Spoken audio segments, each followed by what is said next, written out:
Rebels, we are back in the studio today with none other than Kristi Faltorusso. I love Kristi for a lot of different reasons. I have not known her for a very long time, but she's always been someone in the customer, experience and success community that is helping to advocate, bring all cool things together and people together. When I'm like, yeah, it would be really cool to have, the Chief Customer Officer of ClientSuccess on the pod. And she was like, yeah, sure, I'll come. And I said, yay. So Kristi, thank you for coming and chatting with us this day, madam. Nice to see you. Excited to be here. I want to be a rebel, so I'm You are, excited. girl. You are, Kristi. You are. Yeah. No, so I couldn't help when I was thinking about, people that really stand out in the community, how they connect, differentiate, level up what we do. And I know a lot of what you talk about from a content perspective is the kind of do's and don'ts in the technology enablement piece and all the things that from a model perspective, we can get right to move forward the practice CS, but then selfishly, you give a lot of support to CS leadership and executives as well, because what has it been, 12 years? Talk to us about your background and your path a little bit. Yeah, absolutely. So nobody cares about the first 10 years of my career, but I spent 10 years, nobody, not one person. I haven't found anybody interested, but I did spend 10 years of my career in marketing before transitioning into customer success. And I was a subject matter expert. So the way I broke in was that I had been using a product called Bright Edge, and I was a customer of theirs twice. I was a huge advocate, saw tremendous success with it.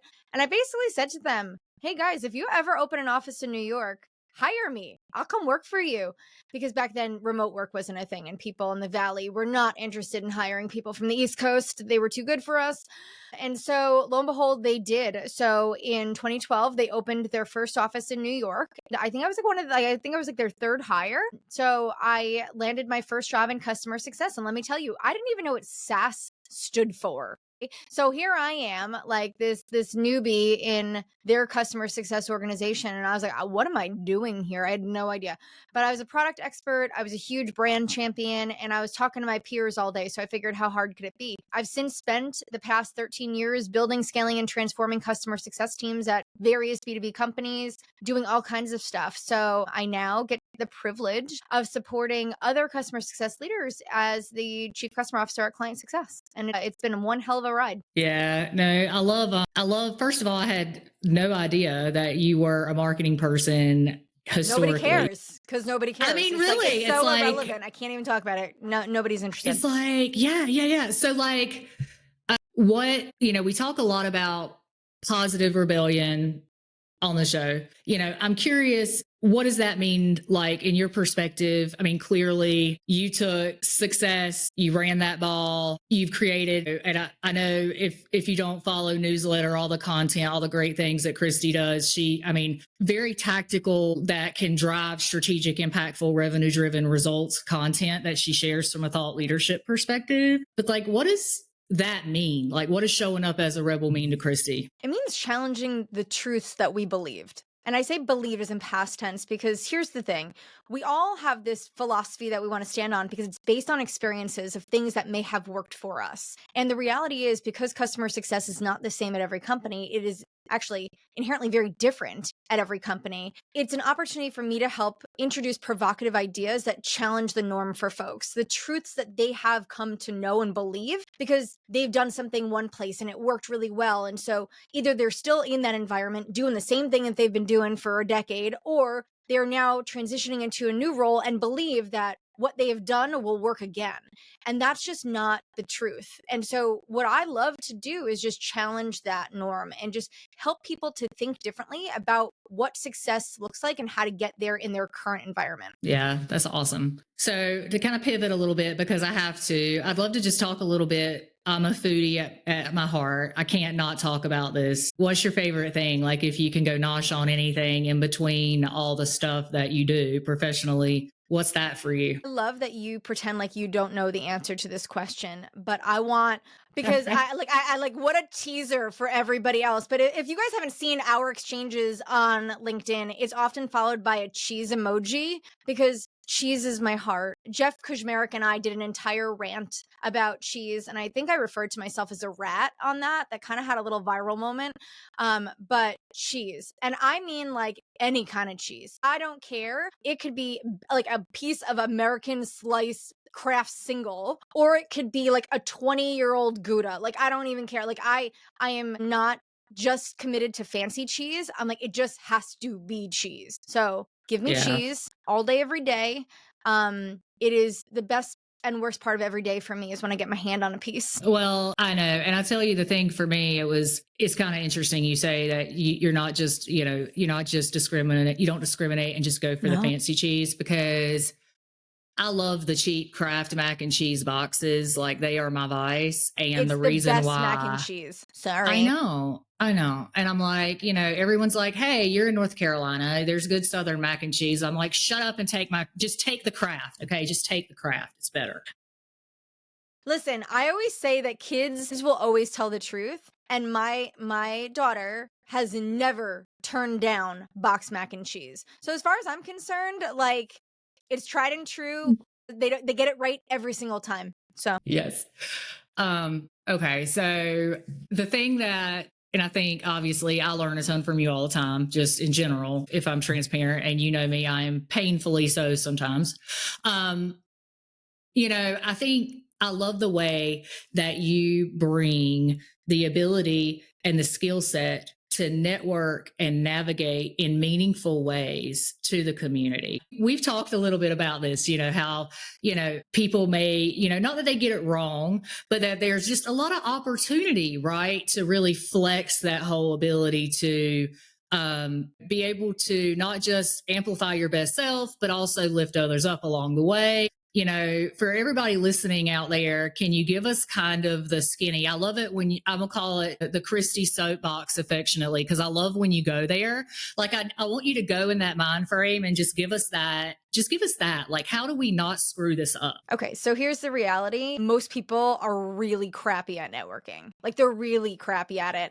The volume of DMs that I get a day, I won't say it's in the hundreds every day, but it's a lot for the crappy inbox that is LinkedIn. So listen, the people reaching out that want to form authentic connections usually find a way to do that before they hit me up on my inbox, right? It'll be through comments, it'll be through engaging with my content, providing thoughtful content that I can engage with, right? It happens organically somewhere before it goes into this like one-on-one conversation. Those are the authentic connections that I live for, because we already get a sense of how we think and how we feel. We may have had some banter. There's something to build off of, right? I think the best connections you make have a foundation, okay? But when people come at me with nothing and it's like, hey, can we get on a call because I'm really struggling with X, Y, and Z? It's like, I don't work for you. I don't give free consulting. I don't understand what made you think that your message is going to be the thing that I'm going to pick up and be like,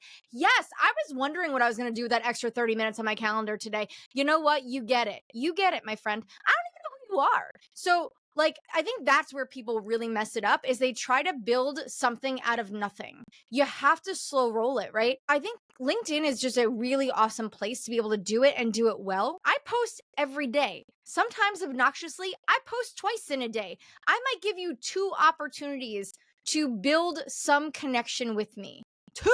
And if you can't leverage one of those to at least give me something other than great post, totally agree. Like, that also, let me just tell you, like, I know my post is great. I spent an hour writing it. And yes, you agree because it's an awesome idea, right? Like, I don't need that. I want to know that you don't like my idea and why. And I want to know like that you did something different. Like, give me something to work off of that gives me some glimpse into who you are and how you think and why a meaningful connection should be built here. That's how you get it right. And I think there's such beauty in that, because at the end of the day, something like LinkedIn, it's a social media platform.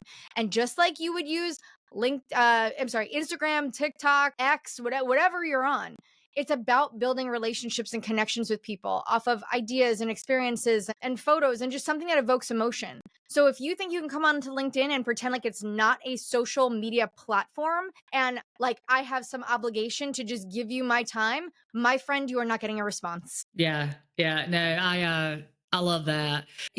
So I'll pull a couple things out in that because it's quality stuff for sure. I love the whole let's have a coffee connect, like it's 2010. It's like, Right. hey, and it didn't really even work in 2010, right? It's like, what is this? And then to your point, when people do reach out, I love it. Like, I love it when people reach out and they say, like, so I'm going to go ahead and share this with everybody. It's kind of funny.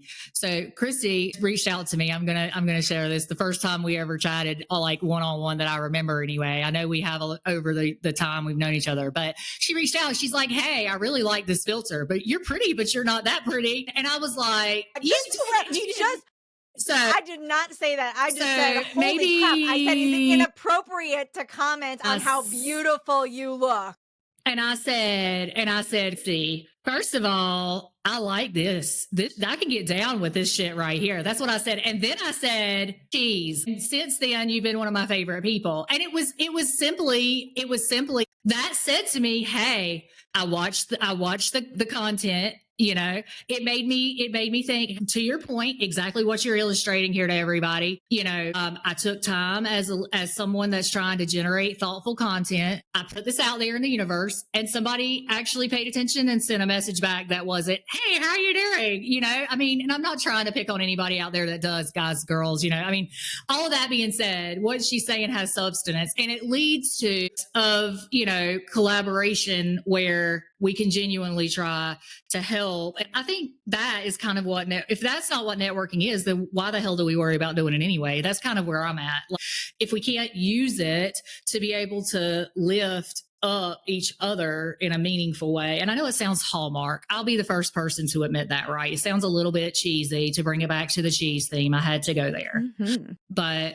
how do you feel about like the whole face-to-face networking thing? Like what's works for you, like at events? Like, I know now because I've been to events where you are like people are wanting to obviously make connection and just to be able to, have conversation and all this in the customer success and experience space. Take us back maybe years ago when you kind of started out on the event space. What advice might you give to some of the newbies out there, right, that haven't been maybe as experienced, maybe a little nervous, how we get, So here's the thing. Everybody has a little bit of an ego, right? Everybody has a little bit of an ego. And if you can play to that, oh man, you'll hit a home run almost every time. So one of my cheat codes is if I can find out who is attending the event in advance. I'm not looking for a whole list of 10,000 people. 5 people, meaningful connections, people that I genuinely want to build a relationship with. I'm going to go and see who's attending. I'm going to go find 5 of those people, and I am going to go do my homework. I'm going to go search them up on social media. I'm going to look at their companies. I'm going to look at their background, where they went to school. I'm going to learn something about them, okay? I'm going to go find those people at the event. I'm going to go seek them out proactively. And when I meet them, my favorite thing to say is, oh my gosh, I've been dying to meet you. And it is this like instant ego boost for this person who now is like, oh my God, they're flattered, right? They are so flattered and taken back by the comment. Because listen, at the end of the day, none of us are celebrities, but the minute you make somebody feel special and important, their guard just completely, it crumbles. It crumbles. There is no like, it's like, oh my gosh, what? Like, you don't even know how to respond to that, right? And then I can go find one of the interesting points that I learned about them. And then that's my next thing in, right? Maybe it's an interesting thing that they posted or that they engaged with, or maybe it's a mutual connection that we have. Like, I've been dying to meet with you. I'm connected to Mary Smith, and Mary and I actually had a conversation, and she was telling me how brilliant you are. And I found, like, when I saw that you were coming to this event, I knew I had to make the connection. Can I steal you for like 5 minutes to chat? And guess what? We're not going back into the conference. We're going to go, and I guarantee you, me and this person, we get an hour. We get an hour of chit chat. We get an hour of banter, of fun. We leave besties, okay? I promise you, you have to find a way to play to people's egos. You have to find a way to disarm them and make it feel authentic and genuine. And when you show up authentically as yourself, it's a game changer for everybody, right? Like our love for cheese, that will never not be a thing. That will never not be our thing. And so it's finding ways, meaningful ways to connect human to human. And I feel like that's the problem with a lot of people and their approach, is that they forget that at the end of the day, it doesn't matter what our title is, it doesn't matter where we worked, it doesn't matter. All that stuff is garbage. We are people. And you have to find a way to play to the emotional aspect of it. That's where real relationships are born. So I'm gonna say, like, that's my cheat code one. Do your homework, find those people. My second thing is, you have to come and you have to be okay with being uncomfortable. Okay. Making and building relationships out of thin air with complete strangers is so uncomfortable. I get it. I don't like doing it. But when you can just lean into that discomfort and recognize the fact that we're all there for the same reason, we're all there with the same goal in mind. If not, like, stay home in your sweatpants. Like, you don't need to be there. So if people are putting in the effort to show up, it's because we have that shared objective of making meaningful connections. Lean into that. I walk up to groups of people that are having a conversation, and I do the awkward thing where I stand there and I listen, unless it's like a one-on-one. I do not go and eavesdrop on one-on-one conversation. But if there's like a little cluster of people that seem to be having a dynamic conversation, oh, I am so creepy the way I kind of like slide in to the conversation, and I stand there and I hover until I listen, and then I find the time to strike, right? Who says something where I can add meaningful, thoughtful contributions to the dialogue, right? I can contribute something and introduce myself and then be part of a conversation. Now I've been able to meet 3 people, 4 people, 5 people at once. So, but you have to get past the discomfort of like, oh man, this is so cringy that I'm going to go and do this. It doesn't matter. Everyone, like, listen, everyone wants to make a new friend, a new connection. That's why we do these things. So I would say, like, those are my 2 pro tips, right? Do your homework and get over the cringe. Yeah. Well, I love too that you're just like, show up real, because I think whether you're online and you're like, hi, I'm building a community, or whatever it is, or you're showing up, you're showing up on behalf of, your organization, or maybe you're just, attending as an executive at an event or whatever it may be. That whole showing up with authenticity and your real self. By the way, that's one of my favorite things about you as a human. I think that that's huge, just, because I think there's always, I don't know where it comes from, if it's ancillary kind of societal pressures, or if it's just, hey, I have to be a certain thing or a certain person or a certain stereotype to be successful. But I love that, as you're sharing this expert advice, it's like, hey, just be yourself. Yeah. Honestly, my network grew infinitely larger and faster when I stopped pretending to show up as somebody else. When I just embraced the fact that I am this sometimes failure, cannot spell, grammatically incorrect, almost always, person who's just like vulnerable and sensitive and real. People embrace that. Like, they love that side of me when I stopped pretending to know it all, which is why I love sharing my stories of failure, because I want people to know, like, oh, no. You optically think that I've been this tremendous success because you look at a LinkedIn profile, or you looked at how many followers somebody might have, and you've already created a narrative that's probably false. The reality is, my career trajectory was anything but linear. It was uncomfortable. It was filled with so many tears I cannot even tell you, and uncomfortable moments and moments of self-doubt, and, learning to embrace that and like live in the authentic truth that I'm great because of those things. I think that's where people really started to see me as a human and felt that there could be a connection there. There you go. Well, I don't know how, but somehow we've reached the end of our conversation. I think it's because we've been having so much fun talking about cheese. Why do we have to stop? See, this is the problem with these time limits on anything. It kills me.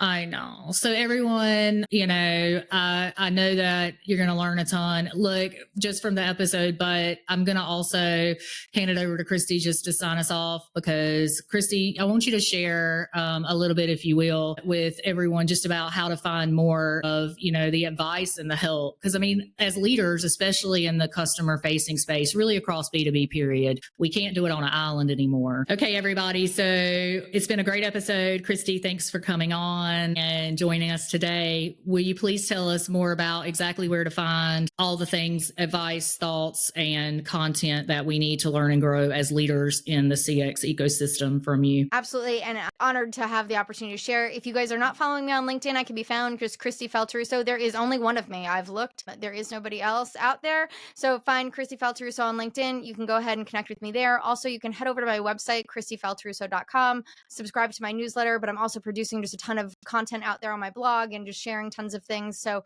would love to connect and maybe have a virtual coffee if we can find something to build a foundation off of. Love it. All right, Rebels. See you soon. Bye for now.